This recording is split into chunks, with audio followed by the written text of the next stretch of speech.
शहांकडे नाराजी व्यक्त केल्याची माहिती मिळते। आमची शिवसेना अधिकृत असताना उद्धव ठाकरेंना अध्यक्षपद देण्यात आल्यामुळे एकनाथ शिंदेंनी नाराजी व्यक्त केली आहे। मुख्यमंत्री देवेंद्र फडणवीस यांनी घेतलेला निर्णय एकनाथ शिंदेंना पसंत पडलेला नाही। उद्धव ठाकरेंऐवजी इतर कोणाचीही नियुक्ती केली असती तर बरं झालं असतं, असं शिंदेंनी अमित शहांना सांगितलं।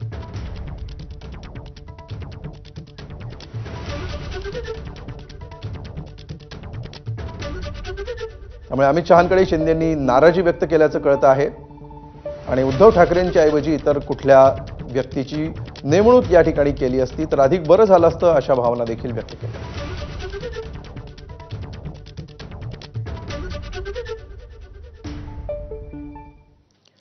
तर ते नाराज असल्याच्या बातम्या कपोल कल्पित आहेत। महाराष्ट्रामध्ये महायुती 51% मतांनी विजयी झाली पाहिजे यासाठी त्यांनी भेट घेतली होती आणि तीच त्यांची भूमिका आहे, अशा प्रकारचा भावना व्यक्त केलेल्या आहेत, अशी प्रतिक्रिया दिलेली आहे चंद्रशेखर बावनकुळे यांनी।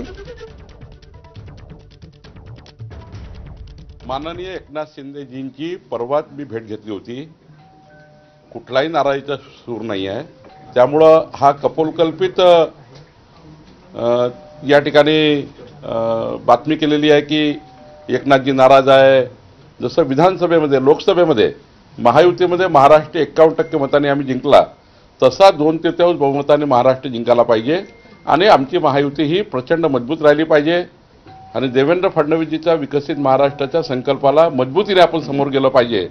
एकनाथ शिंदेची ही भूमिका आहे। दरम्यान एकनाथ शिंदेंनी दिल्लीमध्ये अमित शहांची भेट घेतली आणि या भेटीवरून एकनाथ शिंदेंना उद्धव ठाकरेंनी चिमटा काढलाय। पाहूया। आता तर